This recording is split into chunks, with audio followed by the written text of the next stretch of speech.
Okay, we're 3 seconds in. So Lee Stranahan, obviously near Pulitzer in the offing here. Jason Goodman, probably dead from Assad any day now. Go ahead. The late Jason Goodman. Well, I wanted to mention, we were talking about this.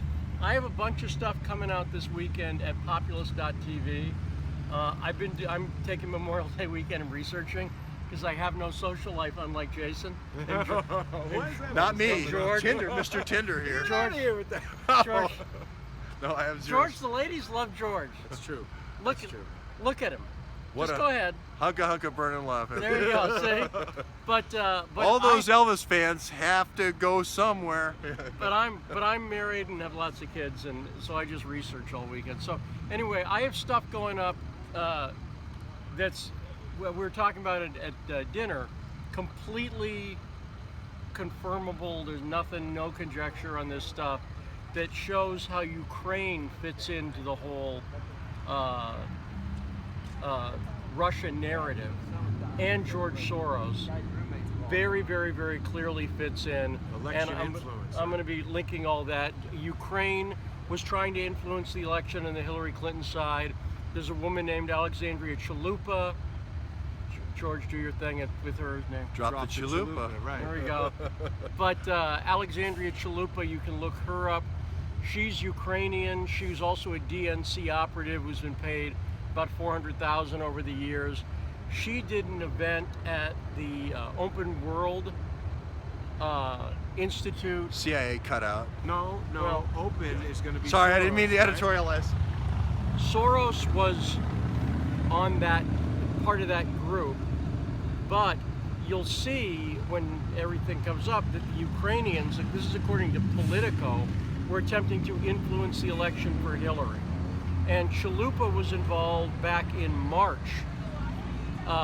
3 months before the Guccifer. Three months before anything came out, starting to start this Russia narrative, trying to start this anti-Russia narrative with, and again, That's Ken Vogel, right, from Politico? Yeah, Ken Vogel wrote that piece, but it's a thoroughly researched piece where he interviewed people, and the Chalupa stuff comes up in WikiLeaks. If you go to WikiLeaks and do a search for Alexandria Chalupa, she also interestingly says that and she has a picture of it, says that she got a warning on her computer, warning, your computer has been compromised by state actors. Warning from Yahoo. From I believe Yahoo, yeah. See, it's so interesting. And Isakov, and she talks about working with Isakov. It's so interesting when we go talk to more people how everybody's got different stuff they've been looking into in WikiLeaks. There's things that have been like really widely publicized, Podesta obviously and whatever. Yes. But now here's a new name, and that WikiLeaks information trove is so vast. Yeah. But the When you dive Isakov in connection, being a Pulitzer Prize winner for the Iraq reporting, so it's a very well-known name. So a Chalupa connection to the Isakov is a very respected connection. And if it sounds a little confusing, like I say, that's why I'm going to lay it out. But when you see it, every single point on this chain, there's nothing. And see, here's the thing that we know. We know, number one, the Ukrainians don't like the Russians, and it keeps coming up over and over again. Yeah. But there were Ukrainian elements within the DNC.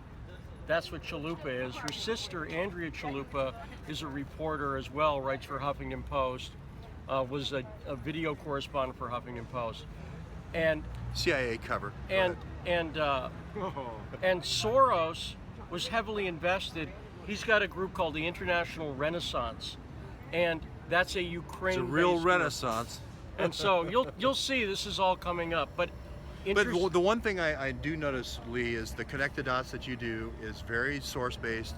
It's got all the footprints, and it's the earliest that I've seen of the footprints connecting before the June 15th Guccifer 2 announcement. This is the earliest, going back to March, connected dots that I've seen. She also real reporting. She also says in that Vogel piece that she contacted the DNC in early January and said, I think there's a Russia connection with Trump. So they're kind of planting the seeds. Yeah, there. exactly right. So this was all coming up prior to the June Washington Post story. And I'm just mentioning it because in part two, I have a documentary I'm working on about Soros, and the part that we're trying to raise funds for right now connects to Macedonia. That's important. And the other, where this all fits in is USAID. USAID. Where have we heard that before? USAID comes up all over the place. George Soros has a non-government NGO, non-governmental organization, that's been getting your taxpayer dollars in Macedonia. They tried to do a coup there. Yes. Well, they're doing all kinds of stuff. All yes. kinds of coups. And they did the same thing in Ukraine. And so you start to see a lot of, a lot of this comes down to demonizing Russia. Right. You have to demonize Russia, right? And so that's why there's in this steady thing. And if you were to ask people, I'm going to actually do this in the next week. I'm going to go up to strangers at the park and go, "Hi, what's your opinion of Russia?" And they'll go, "Bad." Yeah. And I'll go, "Can you explain the threat of Russia?" CNN. No, but I want to see what people say. They won't have an answer. They don't have an But answer. this is exactly why people on the channel should be looking at thepopulist.tv, because Populist.tv. Yeah. Oh, no longer the. Yeah, it's just, that's why I got a better domain. Okay, name. populist.tv. TV, it's better, right? Okay, it is. Sorry to confuse them. No, I know, it's But confusing. people on the channel, it's like George can only cover so much, I can only cover so much with Yeah. Crowdsource the Truth. And so populist.tv it's all interconnected. And I would just say to all the aspiring citizen journalists out there that Lee really runs the school that teaches you how to, the nuts and bolts, the timelines, nailing things down, preserving records, laying things out in order to make a narrative. And we'll be announcing the George Webb Scholarship very soon. Oh, okay. Because somebody else, one of your followers, bought three Three summer scholarships. program And I would scholarships. encourage everyone. These scholarships are going to go to Virginia and Maryland. To younger people, youth. but the school's for anybody. It's an online school. It's The a school's for self-paced anybody. The school. scholarships will go to And young. Jason knows I've taught for a while. Yep. Yeah. So And then you also have the online radio station that's free, the 365. what we're doing is we're trying to make the school in the same way you'd have a school paper or a school radio station if you went to community college, because it's an online High school self-paced had a thing. radio station. Here's what it is. If somebody does a podcast, Yep. we're going to teach them how to do it, because I know how to do. Again, I've known Jason for a really long time. Watch my interview with Jason. Yeah. Find that.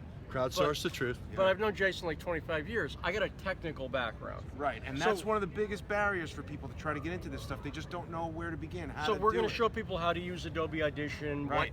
what to use to have a good sounding podcast, how to line up stuff. If you're interested in doing video, knowing how to do audio is really key. Yeah, and you'll see that in my first interview with George. We had a little problem there. Yeah, we were in a monsoon. We were in 80. but you know what I'm saying. Yes. If you can lay out a story on audio, Yeah. and then put pictures on top of it, you've made a great video. Yeah. But if you can't lay out a story on audio, you're doomed. You're doomed. And so a podcast, I'm a radio host, now I have a radio show. You're giving away all the stuff for free. Sputnik. I have a radio show on Radio Sputnik 4 to 5, but the way I got the radio host gig, honestly, is podcasting. Exactly right. I did it. I've done 300 episodes of Fault Lines with Nixon and podcast, Stranahan. but I swear to God, because I don't have a real education. I didn't go to broadcasting school. I did 300 episodes of a podcast, and so you get better. Yeah. Does that make sense? By doing You get better at doing it. So I wanted to have some place that people from the school could put their podcast up and suck at first. Right. I'm not, but you know what I mean. But then the only route is up. No, exactly right. Because if you don't, Where have you heard that Learn from before? the mistakes. you've got to suck. Well, no. Their first episode, you have to make mistakes. No. Here's what it was. Ira Glass from This American Life has a great thing where he talks about this. NPR. He says he's really right. He says when you start doing something creative, it's because you like creative stuff. So you've got high standards. Yeah. You're like listening. You like the Beatles or whatever. Then you start to play guitar and you suck, and you know the difference because you're like, I sound like this, and they sound like that. And he said, you just have to keep going and keep going and keep going until the difference between you and them Is lessens. But the only way to do it is to keep going. Yeah. You have to, because the Beatles were trying to be Elvis. Yep. Or George. No, Cole no, starts no. to say. Cole Porter. Hopefully is they weren't actually trying what to do Paul that. McCartney would say. But Cole you, Porter? but you know, Cole Porter. but you know what I'm saying. Absolutely. You've got to. So when you start doing something, you're going to suck at first, but you need a safe place to do that. And I wanted to have a place, so we got a radio station and blah blah blah. And you can see it. It's all up at citizenjournalismschool.com.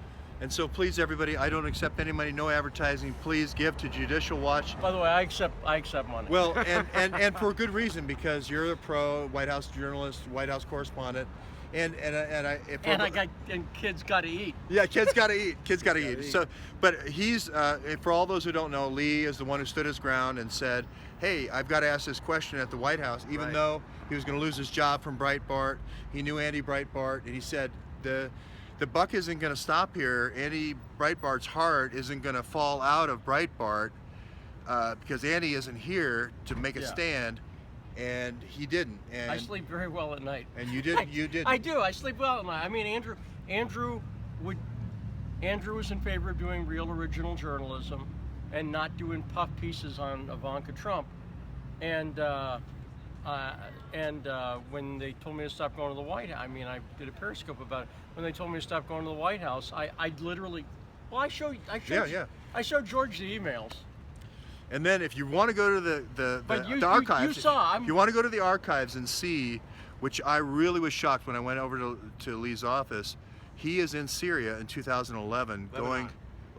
2000. No, Syria. No, 13. But Beirut. Beirut. I was interviewing Syrian refugees. Oh, the refugees. My wife wouldn't let me go to Syria. But what I heard was, what I heard Lee doing the reporting on the street, reporting from the Syrian refugees was, this is going to be a really big refugee problem. And that was September. And a terrorist, September 2013. Yeah. September 2013. Yeah. So we're going to wrap it up there. Thanks, everybody. Here we are in beautiful Crystal City, Virginia. Crystal City, Virginia. There we go.